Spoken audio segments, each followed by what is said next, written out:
But, you know, the new thing now, Bob and David, the new thing now, going back to an old strategy that black people have already tried, the black bourgeoisie tried this more than 100 years ago, and that is they thought that they could mix race themselves out of this. They can amalgamate themselves out of this, sex themselves out of this, snow bunny themselves out of this. I'm seeing a lot of black people say, well, you know, if we keep on mating with the whites, then we create a new, you know, beige-complected group, then there won't be no more black and there's no more white. That's never going to happen because, first of all, black genes are just too strong.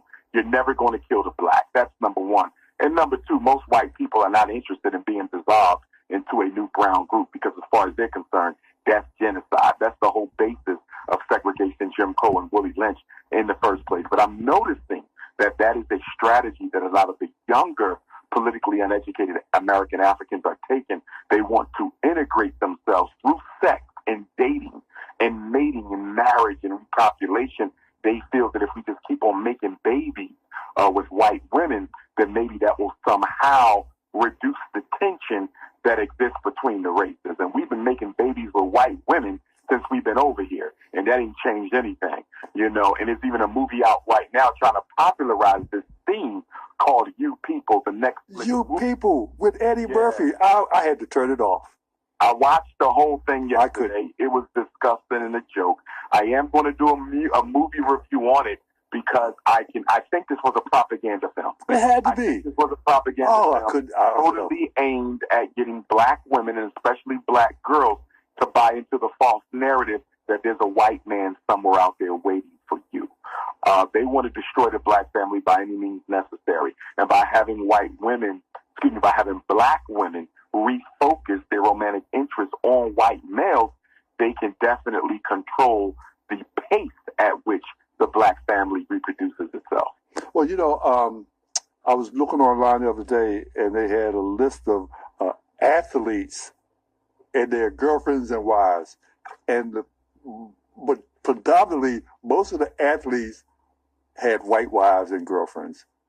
Very few had black wives or black girlfriends, and I was hurt. And I said, it's really sad, but a lot of people are saying that it's because of the attitude of a lot of black women today. So nobody want to deal with that.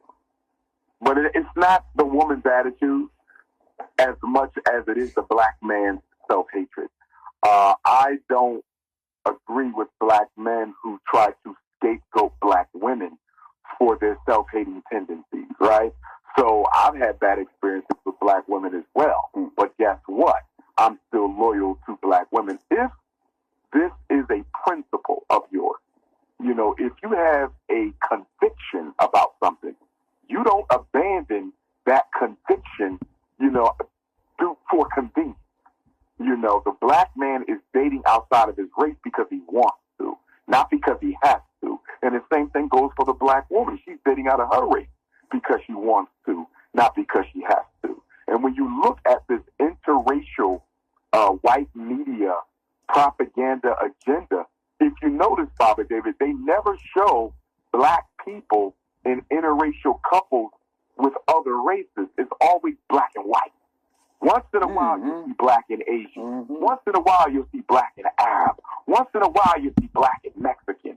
Once in a while, you'll see black and Latino. But 99% of the propaganda is black and white because they are trying to get black people to actually buy into this myth that you can have a romance with your oppressor. As far as I'm concerned, a romance with your oppressor is nothing more than a rendition of the master-slave relationship. So what do you think about Akon has built a school, and Michael Blackson is supposed to have built a school in Africa? What do you think about those schools and those efforts? I respect them. You know, if they're building real schools, you know, I respect them. I don't have anything negative to say about that. You know, but we have to really look at the definition of school, though, not for the Brooks brothers. But ever since I started my campaign, a lot of people have come out the woodwork claiming to start schools, you know, and when you go and you look at these institutions, they're not really schools. That's right. It's books and paper, but it's not a quality institution. I'm not saying that's the case for Michael Blackson. I support his effort. If Akon has a school, I support his effort. But the word school, I think, is thrown around a little bit too loosely these days. That's right. And I don't think we would see all these schools popping up that we're seeing if Dr. Umar didn't popularize the idea of independent education in this particular time in history. We've already had a black schools movement, which was somewhat suppressed by the charter school movement. And I'm glad to see that brothers and sisters are returning back to an independent black schools movement. But again, for me, Baba David, we got to look a little bit closer at what is being taught, who is doing the teaching, and more importantly, are these independent black-funded institutions that we control, or are these things being funded by white grants, white philanthropists, and white corporations that nobody is telling us about? That's right, because it ain't no good if you just go to school and duplicate the same type of miseducation. Exactly. What are you teaching these children that is different from what the standard is teaching them? Because the school can be a hustle, Baba David. A school can be a hustle. In other words, I get a building, stick some kids in there with some pens and papers, and a couple of teachers, and now I'm applying for all kinds of grants. See that, Baba David? That's right. Legally, you can pay your staff from that grant even before any of that money benefits the children. This is how a lot of these white nonprofits live so comfortably. So when I hear somebody opened up a school, I'm not impressed until I actually go into the school and see what's really going on. I have a detractor, one of my biggest detractors. He claims to have a school. He got a little program, where he's basically homeschooling kids for them. It cannot be called a school at all. And more recently, I heard that he basically got a white online school who he's helping them hustle our kids. He basically brings the black children to the white online school. They sign the kid up. They get money from the state, and they give him a little kickback. That does not qualify as an independent black institution in my book. Before we get too far away, and I meant to ask you this a moment ago, but as a psychologist, what do you think was the psychosis of those police officers in Tennessee? Well, here's the thing, Baba David. Even though they were black, they were operating on behalf of a white institution. You see, there's a tendency for us to individualize perpetrators when they're black, but we institutionalize perpetrators when they're white. No, not at all. They were wearing a white man's uniform. They were participating in a white man's profession, and they were carrying out a white man's agenda and job description. You understand? They were basically white men in blackface. So people try to say, well, white supremacy didn't kill Tyree.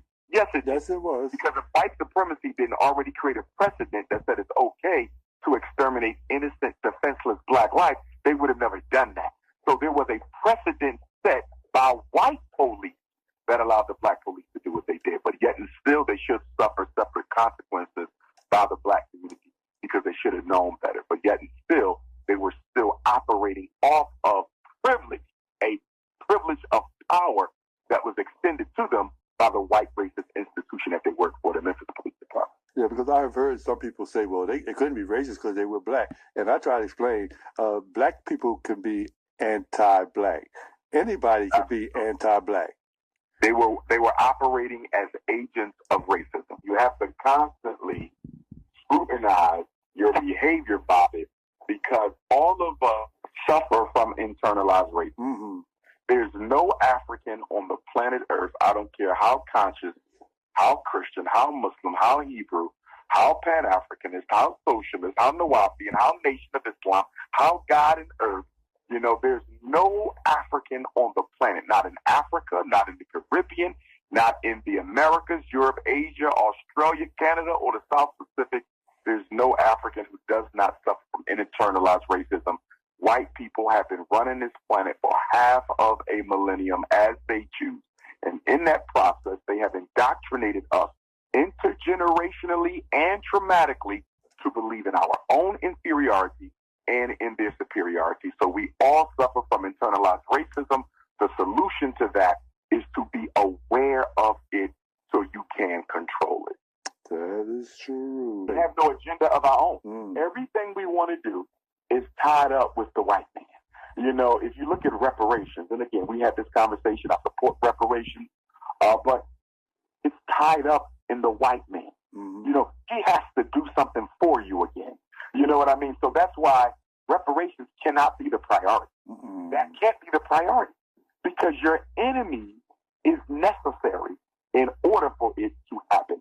Nothing is a solution that requires enemy participation. Reparations cannot be a solution because it requires your enemy to participate. Can it be an agenda item? Absolutely. Can it be the priority? No, because it requires participation from the white man. We have to come up with an agenda that is altogether separate from what our oppressor wants to do for us or to us. Where are the independent black agendas? Where's the independent black medical agenda? Where's the independent black educational agenda? Where's the independent black political agenda? The independent black economic agenda? The independent black diet and food agenda? We need independent agendas. And we don't have any because white folks, black folks are so in love with white people and their flag that we would rather sit around waiting for the oppressor to invite us into a house he's never going to invite us into